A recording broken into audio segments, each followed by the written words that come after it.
আকলিমা, বয়স কত আকলিমা এখন? 22-23 এরকম হবে। 22 থেকে 23। হ্যাঁ।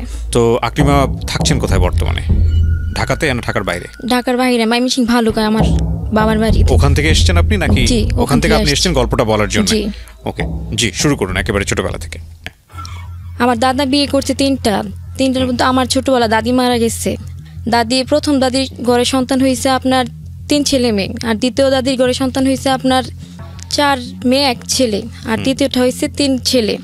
থাকার মধ্যে আব্বার বিয়ে হয় আম্মার সাথে। বিয়ে হওয়ার পরই আব্বার ঢাকা থেকে লেখাপড়া শেষ করে বাড়িতে যাওয়ার পরে তো বিয়ে হয় আব্বার আম্মার সাথে।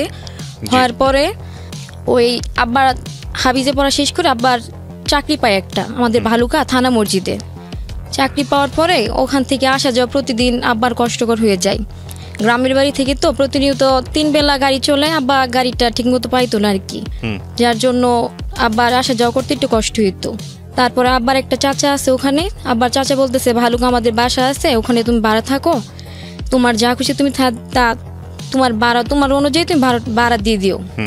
তারপরে আব্বা আমাকে নিয়ে ভালুকা চলে আসছে। ওখানে আপনার রুম ছিল 3টা বিল্ডিং ঘর ছিল। কত বছর বয়সের গল্প আপনার এটা? আমি হওয়ার আগে, আজ এখান থেকে বলতেছি যে পুরোপুরি সবাই বোঝার জন্য। তারপরে ওই বাসায় আমরা 5 বোন হই। আচ্ছা। আর আমার দাদা দাদি থাকে, আর 2 দাদা দাদি আর 3 চাচাকে নিয়ে থাকে ভালুকা বাসা বাড়ি নিয়ে থাকে। আমার দাদা ছিলেন কাপড় ব্যবসায়িক। তারপরে আমরা ওখানে থাকি, 5 বোন হওয়ার পরে দাদা ভালুকা জায়গা রাখার পরে আব্বাকে একদিন এসে বলতেছে যে এখানে ভাড়া থেকে কি হবে, তুমি ওখানে চলে যাও। আমরা যেখানে থাকতাম তার থেকে 3-4 বাড়ি পরে আর কি, যে তুমি ওখানে চলে যাও, এখানে থাকা দরকার নাই, এখানে তোমার ভাড়া দিতে হয়, তুমি ওখানে যাও। তার আব্বা যাইতে চায় নাই, কারণ দাদি আব্বার সাথে খারাপ ব্যবহার করতো, আম্মার সাথে খারাপ ব্যবহার করতো, আমার চাচারাও খারাপ ব্যবহার করতো, এই জন্য আব্বা যাইতে চায় নাই। একটা সময় জোরের উপরে আম্মা ওখানে যাওয়ার পরে নর্মালি একটা সারপা করে থাকে আর কি, সারপাগর। আর ওই জায়গাটা ছিল আপনার, জায়গাটা কিনেছিল, তারপরে কিছু কিছু গাছ ছিল, তাল গাছ, 2টা খেজুর গাছ, একটা শিমুল গাছ ছিল ওখানে। যাওয়ার পরে তারপরে আমরা কিন্তু আব্বা বাই করতে করতে 6 বোন হয়েছি। আচ্ছা। তারপরে ওখানে গিয়ে আমার ছোট ভাইটা হয় আর কি। ছোট ভাইটা হওয়ার পরে আমার দাদার ওইখানে চলে আসে পরে আগে আমাদের একটা নর্মালি সারপা ঘর ছিল, তারপর দাদা একটা কুঠার ঘর উঠাই দিছে আমাদেরকে, মাটির ঘর উঠানোর পরে। আর তার কিছুদিন পর আমার দাদারও বাড়িতে আমাদের বাড়িতে চলে আসে ঘর করে। চলে আসার পরে আমরা সবাই একসাথে থাকি। ভালোই কাটতেছে তখন। দাদার সামনে আমার কাকারা আমাদেরকে গোসল করাই, মানে বড় কাকা গোসল করাই, কিন্তু ওই যেরকম ধান ক্ষেতের খের আছে না, ধানের খের, এই খের দিয়ে ঘষা দেয়, গা একদম লাল হয়ে দাগ হয়ে যাইতো। দাদাকে দেখাইতো আমাদেরকে ভালোই আদর করতেছে। তারপরে একটা সময় দাদা অসুস্থ হয়ে যাওয়ার পরে আমার দাদি তেমন সেবা যত্ন করে না, যতটুকু পারে আমার কাকি আম্মা করে। তখন আমার ছোট বোনটা পেটে, আর আমার চাচিরও বাচ্চা পেটে তখন। আচ্ছা। যতটুকু পারে আম্মা করে, কিন্তু কিছু কিছু আছে যে আপনার নিজের ঘরের বউ ছাড়া অন্য কেউ করতে পারে না। দাদা সেবা যত্ন করতে চাইতেছে না। তারপরে দাদিকে আবার কিছু জায়গায় লিখে দেওয়া হয়েছে, আগে ওর জায়গায় লিখে তারপরে বিয়ে করা হয়েছিল দাদিকে। তারপরে দাদিকে আরো কিছু জায়গায় লিখে দেওয়া হয়েছে, তারপরে দাদার সেবা যত্ন শুরু করলো। তারপরে একটা সময় দাদা মারা যাওয়ার পর থেকে আমাদেরকে চাচারা অত্যাচার শুরু করছে। তার মাঝখানে আব্বার চাকরি হয়ে গেছে আরেক জায়গায়, ভালুকা বড় মসজিদে। আগে ওইখানে বেতন ছিল 300 টাকা, এখানে বেতন হচ্ছে 400 টাকা বেতনে আব্বা চাকরি করে ওইখানে। আর তখন আমার ছোট ভাইটা হওয়ার পরে আমার চাচা একটা একতলা বিল্ডিং ঘর তুলছে, ফাউন্ডেশন। ওখান দিয়ে আগে আমরা যেই দিক দিয়ে আসা যাওয়া করতাম, ওইখান দিয়ে আমার ওই শিমুল গাছ কেটে, খেজুর গাছ কেটে ওখান দিয়ে বেড়া দিয়ে ফেলছে। তারপরে হয়েছে আপনার এরকম প্রতিনিয়ত তারা করতেছে, আমাদেরকে তো টর্চার করতেছে। বাথরুমে কাঁটা দিয়ে রাখে, আর টিউবওয়েলের পাইপ খুলে রাখে, আর কাঁটা দিয়ে রাখছে। আব্বা যাতায়াত করে ওখান দিয়া। তারপরে প্রতিদিন ঝগড়াঝাটি তো করতেই। করার একটা সময় আব্বাকে অনেক মারধর করে, আম্মাকেও মারধর করার পরে আব্বাকে একদম পাকেটে ফেলছে। আমি ক্লাস যখন 4-এ পড়িছে, আমার বোনের বিয়ে হয়েছে। বিয়ে হওয়ার 3 দিন পর আমার বোনেরা আমাদের বাসায় আসবে। আপনার বড় বোনের? জি, আমার বড় বোনের। আপনার থেকে বয়সের পার্থক্য কতটুকু ছিল? 2 বছরের বড়। 2 বছর। তখন আপনি কোন ক্লাসে পড়েন? আমি ক্লাস 4-5 এরকম হবে। 4-5 পড়েন? না, 4-এ উঠছি, 5-এ উঠি না আর কি। এত অল্প বয়স আপনার বোনের বিয়ে হয়ে গেছে? একটু বয়স একটু হবে হয়তো। তারপর তারপর আমরা ফোন দিতেছি আসার জন্য, তারপরে একটা লোকের কাছে ফোন চলে গেছে। তো ওই লোকে বলতেছে যে এটা তো আমার দুলাভাইয়ের নাম্বার না, এটা আমার নাম্বার, আপনি করেন, আপনি ভালো করে ট্রাই করেন, আপনি দুলাভাইয়ের কাছে ফোন দেন। তারপরে আমি বলতেছি যে না, কয়েকবার ট্রাই করা হয়েছে, ট্রাই করার পরেও আপনার ফোন ওই লোকের কাছে চলে যায়। যাওয়ার পরে ওই লোকে তো অনেক রেখে যায়, সারাদিন এরকম হয়েছে। তারপরে বিকালবেলা আমার দুলাভাইরা আসছে, বিয়ে হয়েছিল আমার মেয়ে জীবনের। তারপরে ওই আমার দুলাভাইরা আসছে, আসার পরে তার ঠিক 9 মাস পরে সে একদিন ফোন দেয় হঠাৎ করে। সেটা ওই লোকটা, ওই ছেলেটা। কোন ছেলেটা? যে ছেলের সাথে আমার রং নাম্বারে কথা হয়েছিল। নাম জানা গেছে ওর ততদিনে? হ্যাঁ। কি নাম ছিল তার? নাম সে বলছে তার নাম জীবন। ওকে, জীবনের সাথে কথা হয়েছে। ও 9 মাস পরে ফোন দিয়েছে, ফোন দিয়ে বলতেছে যে আন্টি কোথায়। আমি বলতেছি আন্টি কে? বলতেছে আপনার আম্মু আমার আন্টি হয়। আচ্ছা। বলতেছে আমার আম্মু আপনার আন্টি হয়, তা আপনি আমার খালাতো ভাই হন, তা আপনি তো আমি চিনি না। পরে বলতেছে আপনি আমার চিনবেন না, আন্টি আসলে আপনি আমার একটা ফোন দেন। তারপরে আমি বলছি আচ্ছা ঠিক আছে। তা আমাদের যে মোবাইলটা ছিল ওই মোবাইলটাতে ডায়াল করে নাম্বার উঠে থাকতো না, আমি একটা লাঠি নিয়ে মাটিতে নাম্বারটা উঠাই রাখছি। উঠাই রাখার পরে আম্মা আসছে। আম্মা আসার পর আম্মারে বললাম যে আম্মা এরকম তোমার কোন বাগিনা আছে, তোমাকে ফোন দিয়েছে, বলতেছে তোমার সাথে কথা বলবে। পরে বলছে আচ্ছা ফোন দে। ফোন দিলাম। ফোন দেওয়ার পরে বলতেছে আন্টি ওই যে রং নাম্বার ফোন চলে আসছিল, আপনি তো আপনার জামাইকে পাইছেন? বলে হ্যাঁ পাইছি, তার সাথে যোগাযোগ করতে পারছি। পরে বলতেছে যে আপনি তো আমার আন্টির মতো, আপনার কণ্ঠটা আমার আন্টির মতো, আপনি আজকে থেকে আমার আন্টি, আমি মাঝে মাঝে ফোন দেবো, আপনি কি রাগ করবেন? বলে না। এরকম প্রতিনিয়ত মাঝে মাঝে প্রতিদিনই ফোন দিত। আমার সাথে কিছুক্ষণ কথা বলে আমার সাথে বলতো, তারপর আমাকে দিত, আমিও তার সাথে একটু কথা বলতাম, বাইয়া করে কথা বলতাম। তারপরে বলতো যে আমার কাজ শেষ হলে আমি রাতের বেলা তোমাকে ফোন দিব। তারপরে আম্মার কাছে ফোন দিত, আম্মা বলতো তো তুই একটু কথা বলে ফোন কেটে দে।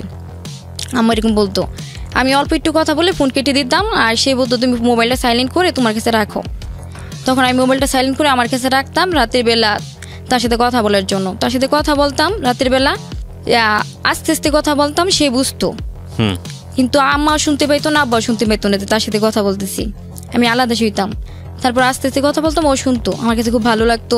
দুইজন কথা বলতাম, তার কাছেও ভালো লাগতো, আমার কাছে ভালো লাগতো।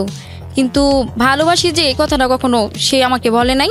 সে শুধু বলতো যে আমি একটা মেয়েকে পছন্দ করি, সেই মেয়েটা যেমনই হোক দেখতে, তাকে আমি খুব ভালোবাসি। সে অন্ধ হোক, ল্যাংড়া হোক, যেরকম হোক, তাকে আমি খুব ভালোবাসি, কিন্তু তাকে দেখি নাই। কিন্তু এই বিষয়টা আমি তখন বুঝতে পারি নাই। আমি তাকে বাইয়া বলে এরকম বলে কথা বলতাম, বাইয়া ডেকে। তারপরে একদিন এরকম কথা বলতে বলতে 1 বছর হয়ে যায়। 1 বছর মাঝে ঈদের মধ্যে সে ছুটি পাইছে। আমি বলতেছি আন্টি আপনি খুব দেখতে মন চাইতেছে, আপনি দেবাসায় আসতে চাইছিলাম, আপনি কি বলেন? আপনি যদি বলেন আসতে তাহলে আসবো। পরে আম্মা বলতেছে তাহলে আসো তুমি আমাদের বাসায়। পরে আসছে বেড়াইতে। আসার পরে ও মাঝখানে আমাকে একটা ছবি পাঠাইছিল, আমিও একটা ছবি পাঠাইছিলাম, কিন্তু ওই রকম রিলেশন হিসেবে কোনো ছবি পাঠাই নাই, ভাই বোন হিসেবে ছবি পাঠানো হয়েছিল। কিন্তু সে যে ছবিটা পাঠাইছিল তার চেহারার সাথে ছবি কোনো মিল নাই, সে অন্য একটা কারো ছবি পাঠাইছিল। তারপরে আমাদের বাসায় আসার পরে ওর ফেসটা আর ছবিটা মিল খাইতেছে না, মুখে ব্রণে ভরা আর একদমই অন্যরকম দেখতে, মোটেই সুন্দর না। তারপরে ও আমাদের বাসায় আসছে, আসার পরে আপনার ফল টল মালটা মিষ্টি এগুলো নিয়ে আসছে। আসার পরে আমরাও তাকে মোটামুটি আপ্যায়ন করি। আপ্যায়ন করার পরে ও যেদিন আসছে আমাদের বাসায় 2-3 দিন ও থাকতেছে, ও যাইতেছে না। তখন ও আমাদের বাসায় বেড়াইতে আসছে, আমরা তো বলতে পারি না যে তুমি চলে যাও, কিন্তু আমরা মনে মনে কিছুটা বিরক্ত হইতেছি। ও যায় না আমাদের বাসা থেকে, 2-3 দিন হয়ে গেছে। হয়ে যাওয়ার পরে আমাদের এলাকার যে কিছু মানুষ, আমাদের তো কোনো বড় ভাই নাই, আমরা 6 বোন 1 ভাই, আমাদের এলাকার মানুষ বলতেছে হুজুরের বাসায় এটা কে, আজকে 2-3 দিন হয়েছে আসছে এখনো যায় না কেন। আচ্ছা, এরকম তারা কিছুটা এন করছে যে আমরা তাকে মায়ের দূর করে তার হাতে টাকা পয়সা মোবাইল যা আছে সব রেখে দিব। আচ্ছা আচ্ছা। তারপরে সেদিন আমাদের বাসার পাশের বাসায় একটা লোক আসছে, এসে কলিং বেল না চেপে আপনার গেটে থাপাচ্ছে। তা আমি বলতেছি যে আঙ্কেল আপনি কলিং বেলে চাপ দেন তাহলে গেটটা খুলবে। তো উনি আমার দিকে তাকায়, আমি জানলা দিয়ে কথাটা বলছি, উনি আমার দিকে তাকায় আর এর ভিতরে ওদের বাসাটায় যায় নাই, আমাদের বাসায় চলে আসছে। তোমার আম্মু বাসায়? আমি বলছি হ্যাঁ। তোমার আম্মু বাসায় আসছে? আমি বলছি হ্যাঁ বাসায় আছে। তারপরে বাইরে থেকে বলতে তোমার আম্মুকে ডাকো। তারপর আম্মা আসছে, আম্মা আসার পরে উনি বলতেছে যে আপনার মেয়েকে কি বিয়ে দিবেন। উনি একটা ঘটক ছিল, ওনার হাতে একটা ছাতা ছিল। ফার্স্ট টাইম দেখছি যে ঘটকরা এরকম হয় আর কি। আপনার এই যখন এই ধরনের কথা হচ্ছে তখন আপনার কয় বোনের বিয়ে হয়েছে? আমার বড় বোনের বিয়ে হয়েছে আর আমার মেজো বোনের বিয়ে হয়েছে। টোটাল আপনারা 6 বোন? জি। ওকে, তারপর? তারপরে বলতেছে, আম্মা বলতেছে ছেলে যদি ভালো হয়, মেয়ে তো বড় হচ্ছে, দিতে তো হবেই। আপনার বাবা কি করতেন তখন? আমার আব্বা বালুকা বড় মসজিদে ইমামতি করতেন। হ্যাঁ, তারপরে হয়েছে আপনার ওই ঘটক আসছে, আসার পর আম্মা নাস্তা দিচ্ছে, বলতেছে যে আপনার মেয়েটা তো ভালো লাগছে, এরকম একটা ছেলে আছে আমার কাছে, ওই ইয়াতে জয়নাতে থাকে, ছেলের একটা মা বাবা মারা গেছে। তারপর বলতেছে যে আচ্ছা ভালো যদি হয় তো মেয়েকে বিয়ে দেবো, মেয়ে তো বড় হচ্ছে, মেয়ে উপযুক্ত হইতে বিয়ে দেওয়া ভালো। আমা বলতেছে তো উনি ঘরে এসে বসছে, ওনার নাস্তা দেওয়া হয়েছে, তো উনি আবার ছেলেকে ফোন দিচ্ছে যে এরকম একটা মেয়ে পাইছি, তুমি তোমার মাকে নিয়ে চলে আসো। ও ছেলে আবার আমাদের ভালুকায় কারেন্টের বিল জমা দিতে আসবে আর কি, যদি তোমার পছন্দ হয় তুমি আজকে একদম বিয়ে করে নিয়ে যাবা। মেয়ে একটু খাটো কিন্তু 5 ওয়াক্ত নামাজ পড়বে, এরকম বলছে। আপনার কথা বলছে? জি জি জি, যে একটু খাটো কিন্তু 5 ওয়াক্ত নামাজ পড়বে, তোমার আম্মার সেবা যত্ন করবে। তারপরে ছেলে রওনা দিয়ে দিছে, চলে আসবে। তা আসার পরে ও আমাদের একটা পেয়ারা বাগান ছিল ওখানে। এই ছেলেটা কি জীবন্ত না? হ্যাঁ জীবন, এই জীবনটাই সেই ছেলে। জি জি, আচ্ছা, তারপর? ওই জীবনই। তারপরে ও আমাদের পেয়ারা বাগান ছিল একটা, মানে পেয়ারা গাছ ছিল 4-5টা, এই জন্য আমরা পেয়ারা বাগান বলতাম আর কি, আমরা যেখানে থাকি ওইখানে। তারপরে আমার হঠাৎ করে আমার আম্মার খালাম্মা চলে আসছে, আমার নানু হয়, আর আমার আম্মার খালাতো বোন আসছে আমাদের বাসায় বেড়াইতে, হঠাৎ করে না জানে আর কি চলে আসছে। তারপর বলতেছে যে ওইখানে ছেলেটাকে বসে আসছে। এবার আম্মা বলতেছে যে আমাকে আন্টি বানাইছে, ওখানে আসছে, এখনো যাইতেছে না, আজকে 2-3 দিন হয়ে গেছে, বলতেও পারি না, মেহমান মানুষ আসছে, মেহমান বেড়াইতে আসছে, বলতেও পারি না যাওয়ার জন্য। তারপর বলতেছে যে দেখা করে আসি, তাইলে যে দেখে যে ও কান্না করতেছে, কান্না করে বলতেছে, নানি বলতেছে যে আমি আকলিমার নানু হই, আমি আকলিমার নানু হই। তারপরে বলতেছে যে আমার নানুর সাথে মিলে গেছে, ভালো মন্দ জিজ্ঞেস করে নানুর সাথে কথা বলতেছে যে নানু বলতেছে তুমি কান্না করতেছো কেন? তারপর বলতেছে যে আমি তো আকলিমারে বিয়ে করব, আকলিমারে ভালোবাসি অনেক, আকলিমারে না পাইলে বাঁচবো না, আন্টি তো দেখি আকলিমার বিয়ে ঠিক করে ফেলছে, এখানে ঘটক এসে বসে আছে। তার মানে বিষয়টা হচ্ছে যে আপনার যার সঙ্গে বিয়ের কথা হচ্ছে সে অন্য ছেলে, সে ছেলেটা জীবন না? জি না। ওকে, জীবন ওখানে বসে কান্নাকাটি করছিল। হ্যাঁ বলেন। তারপর ও কান্নাকাটি করছিল, তারপর নানু গেছে যে তুমি কান্নাকাটি করতেছো কেন? তারপর সে বলতেছে যে নানু আমি আকলিমার বিয়ে করতে চাই, তার জন্য এত দূর থেকে আসছি, তাকে আমি অনেকদিন ধরে পছন্দ করি, আমি বলতে পারি না। তখন কি আপনি তাকে পছন্দ করতেন? না না, এমনি কথা বললে ভালো লাগতো, কথা বলতাম, পছন্দ করতেন না? না না, কথা আমি তো জানি আমি এত দূরে কখনোই বিয়ে বসবো না, আর এত দূরে আমি কখনো যেয়ে থাকতে পারবো না, এরকম। তারপরে কান্নাকাটি করতেছে, বলতেছে নানু আমি তাকে ছাড়া বাঁচবো না, আর আকলিমাকে যদি আজকে বিয়ে করে দেয় আমি আজকে এখানে মারা যাব, আমি আমার লাশটা আমাদের বাড়িতে পাঠিয়ে দিন, আমি ঠিকানা আপনাকে দিয়ে দিচ্ছি। তারপর এরকম নানুর মন গলায় ফেলছে। তা নানু আসছে আম্মার কাছে, আম্মা বলতেছে যে এরকম এরকম আকলিমারে তো পছন্দ করে, তুমি অন্য জায়গায় কেন বিয়ে দিতেছো? পরে আম্মা বলতেছে সে তো এরকম কখনো আকলিমারে বলে নাই, আমাকেও বলে নাই, সে আপনাকে বলছে? পরে বলতেছে হ্যাঁ, বলতেছে একটা মন ভাঙা একটা মসজিদ ভাঙা এক সমান, তুমি আকলিমার এই জায়গায় বিয়ে দিও না, তুমি তার কাছে বিয়ে দিও, আকলিমার সুখ হবে, দেখো, এই কথা বলছে। এই কথা বলার পরে আপনার ওই ঘটকরে আম্মা কোনো রকম বলে পাঠাই দিছে। আম্মা চিন্তা করছে যদিও বিয়ে হয় আর কি, তাহলে ওখানে লোক পাঠায় দেখবে তার বাবা মা। তারপরে সে যায় না, ও আমার বড় ভাই আসছে, দুলা ভাই আসছে, মানে এলাকার বড় ভাইরা আসছে, বলছে তুমি যদি তাকে বিয়ে করতে চাও তোমার ঠিকানা দাও, আমরা যাই দেখে আসি, তুমি পরের দিন তোমাকে বিয়ে করাই দিব আমরা। সে ঠিকানা দেয় না, বল তোমার বাবা মার নাম্বার দাও, সে দিবে না, কোনো রকমই দিবে না। তারপর তাকে এক সময় মারার প্রস্তুতি নিল ওইখানে, যে তাকে মারধর করা হবে, আর তার হাতে একটা মোবাইল আছে, ওই মোবাইলটাও নিয়ে নেওয়া হবে। তারপর বলতেছে যে না আপনারা মাইরা ফেলেন, তারপরে এখান থেকে যাবো না আকলিমার বিয়ে না করলে, এই কথা বলতেছে। তারপরে কোনো রকম ভাবে তার মার নাম্বারটা নেওয়া হয়েছে তার কাছ থেকে। তার মার নাম্বারটা নেওয়া হয়েছে, তার মার নাম্বারটা নেওয়ার পরে তার মার কাছে ফোন দিচ্ছে যে এরকম আপনি ছেলে তো বিয়ে করার জন্য এখানে আসছে, আপনি কি বলেন? তার মা কয় এরকম অনেক ফোন আসছে, সবাই মিথ্যা কথা বলে, বিয়ে করাইতে চায়, করতে আসছে, করতে চাইলে করাই দেন, আর আমার এই নাম্বারে ফোন দেন না। তার মা বলছে। আচ্ছা, তারপর তার মা বলছে যে এই নাম্বারে ফোন দেন না, এগুলো বলে কেটে দিছে। এখন তো তারা মার দূর দেওয়ার প্রস্তুতি নিয়ে নিচ্ছে, ও অনেক কান্নাকাটি করতেছে। হ্যাঁ, তারপরে আমি জানলা দিয়ে দেখতেছি, দেখার পরে আবার নানুই কথা বলে গেছে যে একটা মন ভাঙা একটা মসজিদ ভাঙা এক সমান। তারপর আমার ভিতরটা অনেক খারাপ লাগতেছে। খারাপ লাগার পরে আমি বাইরে যাই, বাইরে যাওয়ার পরে আমার দুলা ভাই আর এলাকার বড় ভাইদেরকে বলি যে ভাই তুই এদিকে আসেন, আমার কিছু কথা শোনেন। বলে কি যে আজকে ও যদি আমার জন্য মরতে পারে তা আমি কেন তার কাছে বিয়ে বসতে পারবো না? হয়তো আমাদের ওরকম কোনো রিলেশন ছিল না, ও আমার জন্য মরতে পারলে আমি ওর কাছে বিয়ে বসতে পারবো। দুলা ভাই আপনি একটা কথা শুনেন, আপনি আমারে তার কাছে বিয়ে দেন, যদিও সে বাইসে কোনোদিন আমাকে ফেলে রেখে চলে যায়, আমি কোনোদিন আপনাদের ঘরের দরজার সামনে যাব না, আমি মুখ দেখাবো না, আমি তার আগেই মারা যাব, আমি এই কথা বলছি। প্রিয় শ্রোতা, ছোট্ট একটা বিরতি নিতে যেখানটায় ছিলাম, তারপর দুলাভাইয়ের ওই বড় ভাইদের হাতে পায়ে ধরে কোনো রকম রাজি করছি। রাজি করার পরে তারা রাত 1টা বাজে কাজী অফিসে নিয়ে আমাদের বিয়েটা করাই। আপনার বাবাও ছিল এখানে? না, আব্বা ছিল না, আব্বা রাগ করে মসজিদে চলে গেছে। একটা ছেলে, হ্যাঁ বিয়ে দেবে না, আর একটা ছেলে 3 দিন ধরে চলে আসছে, এত দূরের ছেলে। আর এমনিতে ছেলের সম্পর্কে কিছু জানতেন না আপনারা? জি না, জানতাম না। ওই শুধু এইটুকু জানতাম যে ঢাকা যাত্রাবাড়িতে সিএনজি একটা গ্যারেজে চাকরি করে। তারপরে বিয়েটা হয় রাতে 1টা বাজে। আব্বা মানা করছিল, আব্বা রাগ করে মসজিদে চলে গেছে। আম্মাও কিছুটা রাগ আম্মাকেও কোনো রকম বলে ম্যানেজ করছি আর কি। তারপরে বিয়ে হওয়ার পরে সে আমাদের বাসায় অনেকদিন ছিল, মানে তার ওই সিএনজি গ্যারেজে সে আর যাবে না সে বলতেছে। তারপরে বলতেছে, আম্মা বলতেছে যাও, যদি চাকরিটা থাকে চাকরিটা করো। তারপরে ওই সিএনজি গ্যারেজে অনেকদিন পরে আর কি যাই, মানে অনেকদিন পরে বলতে 10-15 দিন পরে হবে। 10-15 দিন পরে ও সিএনজি গ্যারেজে আসার পরে তার আর কোনো খোঁজ খবর নাই। খোঁজ খবর নাই, সে কোনো ফোন রিসিভ করতেছে না, তার মোবাইল বন্ধ। তারপর তার বন্ধুকে ফোন দিয়েছি, বন্ধুকে ফোন দিয়ে বললাম যে এরকম, ও কোথায়? ফোন দিয়ে কান্নাকাটি করতেছি যে আমাদের তো বিয়ে হয়ে গেছে, ও কোথায়? বলতেছে যে তার বাবা তো একটা ঘরে আটকায় রাখছে ওরে। আচ্ছা। তার বাবা তখন ঢাকায় থাকতো, একটা ঘরে আটকায় রাখছে, এখন তো খুব অবস্থা খারাপ, তুমি আর কি যে বিয়ে করছে শুনে এরকম। তারপরে আটকে রাখা হয়েছে। তার বন্ধু বলতেছে আচ্ছা আমি কোনো রকম তার ছুটে তোমার কাছে পাঠাইতেছি। তার 4-5 দিন পরে কোনো রকম ছুটে সে বলতেছে যে আমি তার অনেক কষ্টের পরে একটা রুম থেকে বের করছি, তালা দেওয়া ছিল, তারে পাঠাইতেছি, তুমি তোমাদের ওদিকে একটা চাকরি বাকরি নিয়ে দিও। তারপরে সে আসে বাড়িতে, আমাদের বাড়িতে চলে আসে 4-5 দিন পর। জি 4-5 দিন পরে চলে আসার পরে বলতেছে আমি ওখানে যাব না, আমাকে এদিকে একটা কাজ কাম নিয়ে দেন। তারপরে তো দুলাভাই বলতেছে তুমি যখন আসছো তাহলে আমি তো কাঁচামালের আরতি করি, লেখালেখি করি, তাহলে আমি তোমাকে কিছু কাঁচা বাজার দিব, তুমি ওটা বিক্রি করো, লাভ হবে, আর আমি কাস্টমার দেখাই দিব।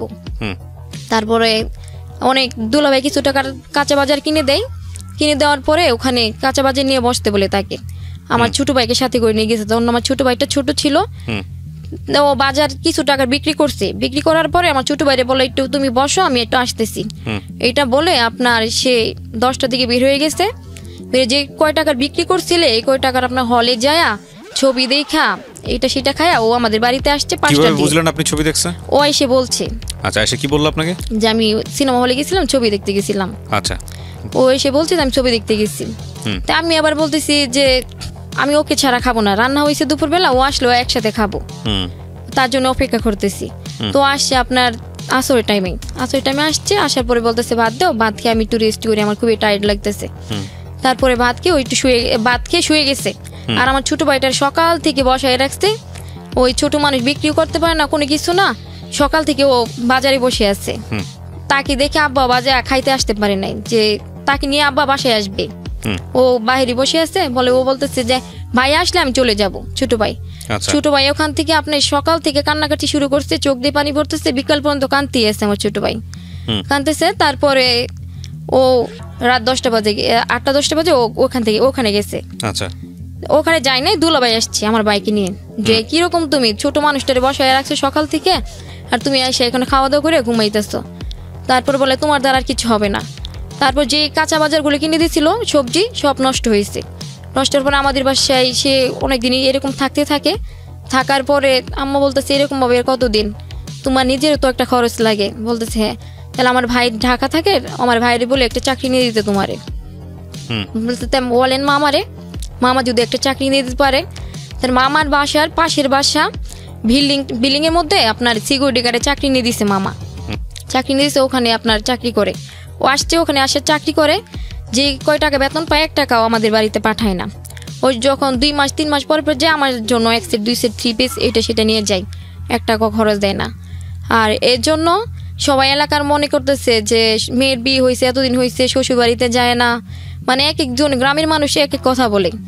তারপরে আমি খুব কান্নাকাটি করি, আমার কিছু খুব খারাপ লাগে। তা আমাদের এক মামানি হয়, মামা যে বাসায় থাকে ওই বাসার পাশেই ভাড়া থাকতো আর কি, পরিচিত। উনি আবার সংসদ ভবনে চাকরি করে। উনি আমার কাছে ফোন দিচ্ছে, জাপা আপনার এখানে যদি একটা মেয়ে পান, আপনি আমাদের বাসার জন্য একটা মেয়ে দিন, আপনি কাজ করার জন্য। আমার কাছে ফোন দিচ্ছে, আমি এই কথা আবার শুনছি। শোনার পরে আমাকেও সবাই এরকম অপমান করে সব সময়, আশেপাশে লোকেরাও বলে যে এতদিন হয়েছে বিয়ে হয়েছে, শ্বশুর বাড়িতে যায় না, মেনে নেয় না। তাই আমি চিন্তা করলাম যে তাইলে আমি ঢাকা চলে যাই, আর ঢাকা গেলে হয়তো তাকে দেখতেও পাবো, আর মানুষও মনে করবো যে আমি শ্বশুর বাড়িতে আসছি। তারপরে কতদিন পরে এটা? বিয়ের 6-7 মাস পরে হবে। 6-7 মাস পরে। তারপর আর ও 1 টাকা খরচ দেয় না আমাকে, এইসব নিয়ে মানুষের কথা বলে। তারপরে ওই মামানির আমি লুকায় অনেক দূরে যাই, লুকায় ফোন দিচ্ছি।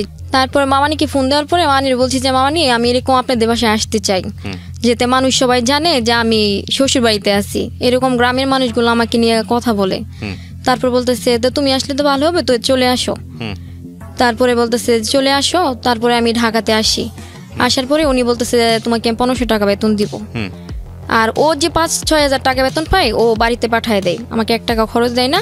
আর আমি যে 1500 টাকা বেতন পাই ওটাও সে নিয়ে নেয় আমার কাছ থেকে, এইটা সেটা অজুহাত দেখায় নিয়ে নেয়। তারপরে ওখানে যাওয়ার পরে আপনার ঈদ আসে, একটা ঈদ আসে। ঈদের মধ্যে বলতেছে যে মামারা তো বাড়িতে গেছে বেড়াইতে, ঈদ করতে মামারা বাড়িতে গেছে, তো তুমি মামার কাছে ছুটি নিয়ে আমার কাছে চলে আসো, আমরা মামার বাসায় একসাথে থাকি 2 জনে। আমি বলতেছি যে আমি বলতে পারবো না, আপনি যদি আসেন তা আপনি একটু বইলা আমাকে নিয়ে যান, আমি মার লজ্জা লাগে, আমি বলতে পারবো না। তারপর বলছে আচ্ছা ঠিক আছে তুমি গেটের সামনে দাও, আমি আসতেছি। তারপর সেই ঈদের দিন আসে আমাদের ওই বাসায়। আসার পরে বলতেছে যে মামানি আমি আকলিমাকে নিয়ে একটু ঘুরতে যাব। বলতেছে যে ঘুরতে যাবা, যাও, কখন আসবা? বলতেছে আজকে আসবো না, আজকে মামার বাসায় থাকবো, মামার বাসায় নাই তো কালকে আসবো। ওর এরকম মামার বাসায় আমরা চলে আসি। আসার পরে তার সাথে 1 রাত থাকি, থাকার পরে আবার মামারি বাসায় চলে যাই। যাওয়ার পরে কিছুদিন পরে আমি হঠাৎ করে অসুস্থ হয়ে যাই। অসুস্থ হয়ে যাওয়ার পরে ওই মামানি আবার সংসদ ভবনে চাকরি করতো। চাকরি করার পরে মামানি বলতেছে যে ওখানে তো ফ্রি ডাক্তার দেখায়, চলো তোমাকে ডাক্তার দেখায়, কিছু করি, পরীক্ষা নিরীক্ষা করি, কি হয়েছে, হঠাৎ করে এরকম অসুস্থ কেন হয়ে গেছো তুমি। তারপরে মামানি সংসদ ভবনে নিয়ে যান, নিয়ে কিছু পরীক্ষা নিরীক্ষা করার পরে রিপোর্ট আসে যে আমার বাচ্চা পেটে। ওকে, আপনি কনসিভ করেছেন? হ্যাঁ, কনসিভ করেছি। পরে বলতেছে যে বাচ্চা পেটে এরকম।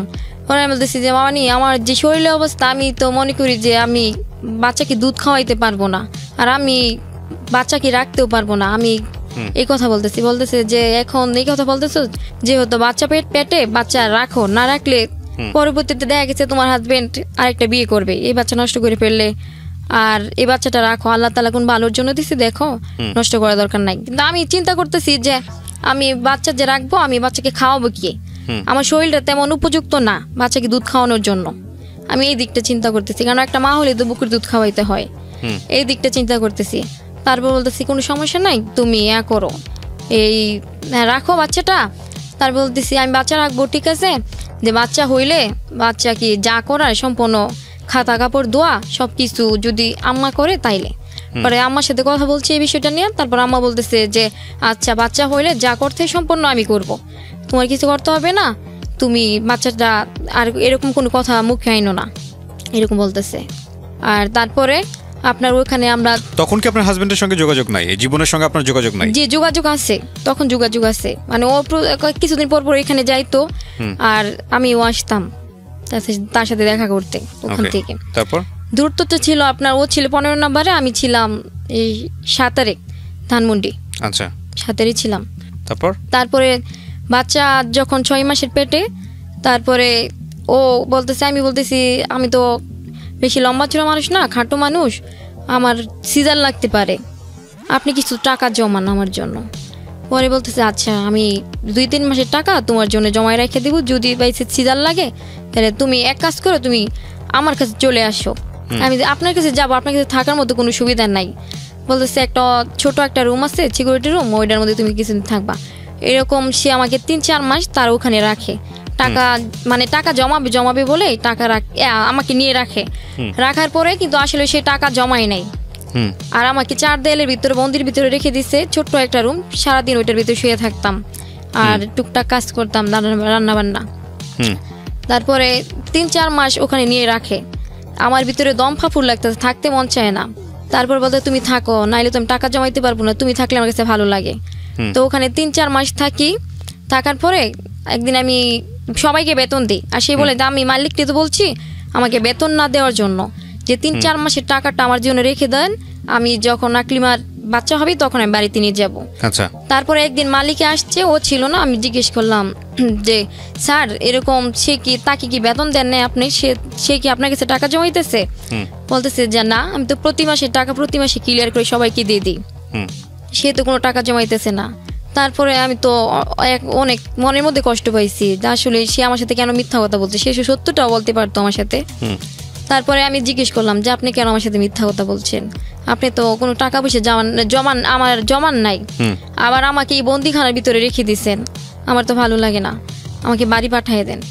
তারপর বলতেছে বাড়িতে যাবা, তাহলে যাও দিয়ে আসি। তারপর বাড়িতে দিয়ে আসার পরে যখন বাচ্চা হবে, হওয়ার আগে আপনার পেটের ভিতরে কোনো নাড়াচাড়া করতেছে না বাচ্চা, এমনিতেই নাড়াচাড়া করে কিন্তু হঠাৎ করে বাচ্চা কোনো নাড়াচাড়া করতেছে না। তারপরে আমি তো বললাম যে এরকম বাচ্চা তো কোনো নাড়াচাড়া করতেছে না, কিন্তু প্রতিদিনই নাড়াচাড়া করে। বলতে তো তুমি ডাক্তার কাছে যাও। আমি মাস পরে ঘটনা এটা 6-7 মাসের ঘটনা। 6-7 মাস পরে বেবি নড়াচড়া করছে না? হ্যাঁ, নড়াচড়া করছে না। তারপর বলতেছে যে তুমি ডাক্তার কাছে যাও, যাই দেখো কি অবস্থা। তারপর আলট্রাসাউন্ড করতে গেছি, যার পরে ডাক্তার তো বলতেছে যে আপনার তো 3-4 দিন ধরে আপনার পানি পাতা ভেঙে গেছে, যে পানিটা পড়ে গেছে, পানি পাতা ভেঙে গেছে। আজকের ভিতরে যদি আপনি সিজার না করেন তাহলে আপনার বাচ্চা বাঁচাতে পারবেন না, আপনার বাচ্চাটা রিস্ক হয়ে যাবে। আচ্ছা। তারপরে আমি এই কথাটা তার ফোনে জানাইছি, জানানোর পরে বলতেছে যে তুমি সিজার করো, যে হসপিটালে ভালো হয় এই হসপিটালে সিজার করো, আমি টাকা নিয়ে আসতেছি। ওকে। হে বলতেছে। তারপরে আমার সিজার করার সময় আমার নানু যায় আমার সাথে, আমার নানু যায়, আম্মা আসে নাই, আম্মা পরে আসবে, নানু যায় আর আমার কিছু গার্জিয়ান যায়, আমার বড় বোনেরা যায়। যাওয়ার পরে ওখানে সিজার হয়। আমার 12 দিনের ডেট হবার হয়ে গেছিল, 12 দিন পরে বাচ্চা সিজার করছে আর কি, 12 দিন পরে সিজার করছে। তারপরে সিজার করার পরে সে আসছে রাত 10টার দিকে, ওই সিজারের সম্পূর্ণ টাকা ও দিচ্ছে, ও যেমনি পারছে আর কি, মালিকের কাছ থেকে কিছু টাকা ম্যানেজ করছে, কেমনে করছে জানি না, কিন্তু 13,000 টাকা লাগছে, ওই সম্পূর্ণ টাকা ও দিচ্ছে। দেওয়ার পরে যখন আমাকে সিজার করছে তখন সে রাত 10টার দিকে আমাদের ওই হসপিটালে যায়। হসপিটালে যাওয়ার পরে 10টার দিকে আমার সিজার হয়ে গেছে, ছেলে হয়েছে। সিজার হওয়ার পরে সে একই কথা বলতেছে যে আকলিমার যেন কিছু না হয়, আমার আকলিমার যেন কিছু না হয়, মানে এরকম এত প্রেম, বাকি সব দায়িত্ব পালন করে না, শুধুমাত্র প্রেম দেখায়, তাই তো? জি। মানে নানু বলতেছে, আমার যে নানুটা ছিল, আমার খালাম্মা ওই নানুটাই ছিল সেদিন, পরে বলতেছে দেখছো আকলিমার কতটুকু ভালোবাসে, বলতেছে আমার আকলিমার যেন কিছু না হয়, সে এরকমই বলতেছে। পরে বাচ্চা বের করে নিয়ে আসছে, আমার তো ওটি রুমে ঢুকাই দিছে, ঢুকাই দেওয়ার পরে একটু পরপর যা বাচ্চা খুলে নিয়ে গ্লাস দিয়া চুকি দিয়ে দেখে আমি কেমন আছি না আছি, গ্লাস দিয়ে দেখে সারা রাতি। তো সবাই তো মনে করতেছে যে আমাকে অনেক ভালোবাসে, বাচ্চা খুলে নিয়ে যাইতেছে। তারপরের দিন আমাকে কেবিনে নিয়ে যাওয়া হয় আর কি। কেবিনে নিয়ে যাওয়ার পরে সে ডাক্তারে বলতেছে আপনি হাঁটেন, আপনি না হাঁটলে আপনি সিলিটা বসে যাবে, আপনি বেল্ট পরে একটু হাঁটেন, হাঁটাগুটা করেন। তো সিজার অবস্থায় একটু হাঁটাগোটা করতে গেলে একটু কষ্ট হয় আর কি। তারপরে সে দেখি একটা মেয়ের সাথে কথা বলতো, আগে মেয়ের সাথে অনেক মেয়েদের সাথে প্রেম করতো। তা আমি শুধু এইটুকু বলছি, দেখেন আমাদের তো সুন্দর একটা ছেলে হয়েছে, আপনি আর কারোর সাথে কোনো কথা বললেন না। পরে বলতেছে তুই তো এদিকে আস, আমাকে তুই করে বলতো, তখন আগে তুমি করে বলতো, তারপর তুই করে বলতো, তুমি থেকে তুই চলে গেছে। জি, আগে তুই করে বলতো, এটা বিয়ের পরে তুই করে বলে, আগে তুমি করে বলতো। তারপর তুই তো এদিকে আস, তারপরে এটা বলে বাথরুমের কাছে নিয়ে গেছে, ঠাস করে 2 গালে 2টা থাপ্পড় দিছে ভাইয়া, আপনার 2টা গালে 5টা আঙুলের ছাপ বসে গেছে। এই প্রথম গায়ে হাত তুলো নাকি আগেও গায়ে হাত তুলতো? না, এই প্রথম হাত তুলছে। ওকে। তারপরে 5টা আঙুল বেশি গেছে, আম্মা যে বসে আছে আম্মাও দেখে ফেলছে যে থাপ্পড় দিছে।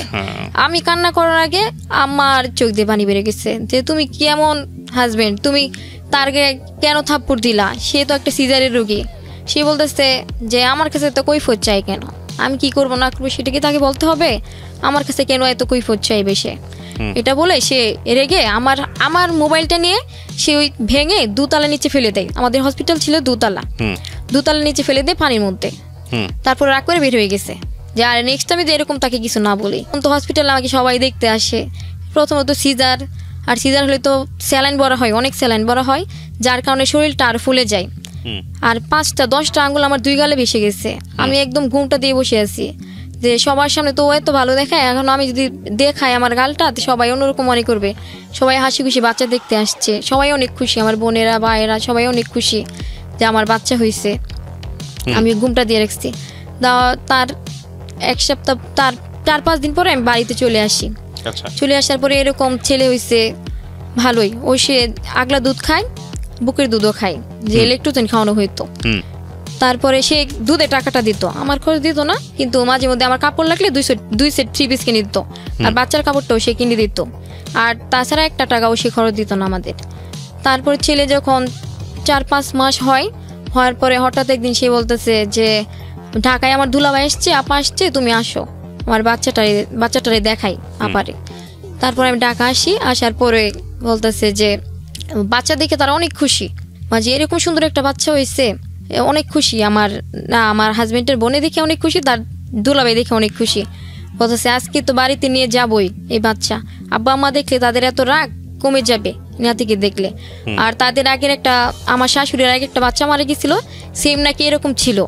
আমার ননা সেই কথা বলতেছে, আমার হাজবেন্ডের বোন এই কথা বলতেছে যে এরকম দেখতে পুরো ছেলেটা এরকম হয়েছে আর কি, মোটা অনেক সুন্দর ছিল আমার ছেলেটা ছোটবেলা। তারপর বলতেছে আমি এরকম নিয়ে যাবো, বলতেছে আমার দুলাভাই বলতেছে, তার দুলাভাই বলতেছে যে আমার আব্বার মানানোর দায়িত্ব আমার আব্বার মানানোর দায়িত্ব আমার, আমি নিয়ে যাব। তারপর এরকম তার প্রস্তুতি নিয়ে গেছে, যে প্রস্তুতি নিয়ে তখন মনে হয় ছেলে 4 মাস বা 5 মাস এরকম ছিল। তারপরে আমাকে কুমিল্লাতে নিয়ে যাই। যাওয়ার পরে আমি তাদের বাড়িতে উঠে নাই, যেতে যেতে রাত হয়েছে, রাত 10টা বাজছে। আর তার চাচির ঘরে ছিলাম, জেঠির ঘরে ছিলাম এক রাত। থাকার তারপরের দিন আমার বাচ্চাকে কুলে নিয়ে আমার শ্বশুরের বড় ভাই, আমার জ্যাঠা শ্বশুর, বাচ্চাকে কুলে নিয়ে ওদের বাড়িতে গেছে। আর এমনি আমারে আর আমার হাজবেন্ডে শিখাই দিচ্ছে যে তোমরা যখন আমি বাচ্চাটাকে কুলে দিব তখন তোমরা 2 দিন পায়ে পড়ে যাইবা, তোমার শ্বশুরের পায়ে পড়ে যাইবা, কান্নাকাটি করবা, ক্ষমা চাইবা, দেখো ক্ষমা করে দিব তোমার বাচ্চার মুখ দেখা। তারপর আচ্ছা এমনি করবো না। তারপরে সকালে বাচ্চা নিয়ে গেছে, নিয়ে যাওয়ার পর বলতেছে যেটা কার বাচ্চা, বলে ওই ওখান থেকে নিয়ে আসছি। বলতেছে বাচ্চাটা তো অনেক সুন্দর। তোমার শ্বশুর বলতেছে বাচ্চাটা দেও খুলে। বাচ্চাটা নিছে, নেওয়ার এই মুহূর্তে আমার জেঠি শাশুড়ি বলতেছে পায়ে ধরো, একজন বুকে জড়ায় ধরো, একজন পায়ে ধরো, আর বাচ্চাটা খুলে। তারপরে মাপ চাইলাম, মাপ করে দিল যে আচ্ছা ঠিক আছে, আজকে নাতির দিকে তাকায় তোমাদেরকে ক্ষমা করে দিলাম। তারপরে তার দুলাভাই বলতেছে তাদের রুম হয়েছে আপনার 2টার মধ্যে, তারা একটার মধ্যে তারা ভাইরা ঘুমায়, আরেকটার মধ্যে আমার শ্বশুর শাশুড়ি, আরেকটা রুম ছিল ধান রাখতো। তো ওই রুমে কোনো রকম একটা ভাঙ্গা খাট করে দিছে, ভাঙ্গা খাট ফেলে দিছে আমরা থাকার জন্য। ও আমাকে রেখে তারপরে দিনে চলে আসে আর কি। ওই খাটটা ফিট করে দিছে, আর ওখানে দান ছিল। তারপরে ওই খাটের মধ্যে কোনো তুষক ছিল না, একটা ছিঁড়া পাটি ছিল, ওই খাটের মধ্যে রাত্রিবেলা শুইতাম। আর একটা মশারি ছিল, অনেক বড় বড় ছেঁড়া ছিল, অনেক বড় বড় ফাড়া ছিল, ছেঁড়া ফাড়া। তারপর আমার হাজবেন্ড কিছু বলে না, কারণ তো থাকতেছে না, ও তো চলেই আসবে, তারপরে আমি আমার বাচ্চা এনে ওইখানে শুইছি। শোয়ার পরে প্রতিদিন আমার বাচ্চা খাটের নিচে পড়ে যেত। আমি এই বাচ্চারে উঠাইতাম, আর মশারির ভিতর দিয়ে এসে মশা কামড় দিত। আর তার ডুলির মধ্যে দান রেখে দিছে, ওই দান পোকা এসে আমার বাচ্চাকেও কামড় দিত, আমাকেও কামড় দিত। এরকম ভাবে আমি ওদের পাশে থাকি। তারপরে চিন্তা করছি যে থাকতে থাকি একটা সময় হয়তো সব ঠিক হয়ে যাবে।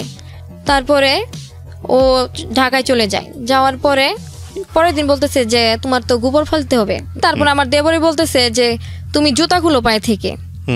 আমার দেবর বলতেছে আচ্ছা জুতা খুললাম, গোয়াল ঘরে যাও, গোবর ফেলো। আচ্ছা, ওখানে তারা সবসময় কোদাল দিয়ে ফেলে, আমার হাত দিয়ে ফেলতে হবে। আমরা ছোটবেলা থেকে কখনো গরু টুরু পালা হয় নাই, তো ওইরকম গোবর টুবর ফেলা হয় নাই। তারপরে এই গোবর টুবর ফেলি, 4-5 খাদা করে গোবর ফেলা হয়। আর উঠান বাড়ি যা কাজ টাজ আছে সব কিছু করি। করার পরে আপনার বলতেছে যে এবার দানের ফসল আসছে, যে নতুন বউ ঘরে আসছে, এখন যদি দান বেশি না হয় তাহলে এটা বউ অলক্ষী এই কথা বলতেছে। তা আমি একটু আতঙ্কের মধ্যে পড়ে গেছি, যে আল্লাহ তুমি একটু বেশি করে দান দিও, যাতে আমার ভিতরে আমার যে অলক্ষী শব্দটা না শুনতে হয়, তুমি একটু বেশি করে দান দিও, আমি এই কথা বলছি। তারপর দান টান কাটার পরে ওদের বাসায় তো অনেক কাজ, আপনার নিজে যে কাজটা আপনার মেশিন দিয়ে করে সেই কাজটা হাত দিয়ে করতে হয়। এটা যেহেতু আমাদের অনুষ্ঠানে চলে আসছে সে কারণে আমি একটু ইন্টারাপ্ট করছি, এটা বলার সুযোগ হয়েছে বলে আমি বলছি। এটা আমাদের গ্রাম বাংলায় প্রথাগত একটা কুসংস্কার এবং ভয়ঙ্কর রকমভাবে ধর্মীয় জায়গাটা থেকে এটা সম্পূর্ণরূপে সাংঘর্ষিক। কোনো মানুষ, বিশেষ করে সন্তান হওয়ার পরে অনেকেই দেখবেন যে একটা মেয়ে সন্তান হলে অখুশি হয়ে যায়। মেয়ে সন্তান হলে কারো হয়তো একটা চাকরি হয়েছে, কারো হয়তো বা একটু আয় রোজগার বেড়ে গেছে, তখন ওই মেয়েটার প্রতি আলাদা একটা অ্যাটেনশন দিয়ে দেয়, মনে করে যে ও একটা সুসংবাদ বয়ে নিয়ে আসছে বা ওরকম কোনো কিছু। এটা ধর্মীয়ভাবে সম্পূর্ণ নিষেধ এবং এটা চরমতম অন্যায়। চিন্তা করে দেখেন, ঠিক উল্টো ঘটনা যদি ঘটে, কোনো একটা সন্তান বাসায় আসলে বা কোনো একটা অতিথি বাসায় আসলে, বা যে উনি যেটা বললো যে বিয়ে হয়ে গেছে, উল্টো ঘটনা যদি ঘটে তাহলে ধরে নেওয়া হয় সে হচ্ছে অপায়া, অলক্ষী। এগুলো ভয়ঙ্কর রকমভাবে অন্যায়। এবং আপনি যদি ধর্ম বিশ্বাস করেন তাহলে ধর্মীয় জায়গাটা থেকে এটা হচ্ছে সবচেয়ে এক্সট্রিম লেভেলের পাপ, মানে শিরকের পর্যায়ে পড়ে। সুতরাং এই জাতীয় জিনিসগুলো মনে করাটাও অন্যায় এবং এটা করাটা, প্র্যাকটিস করাটাও ক্ষতিকর। সো করা যাবে না, প্লিজ বলেন।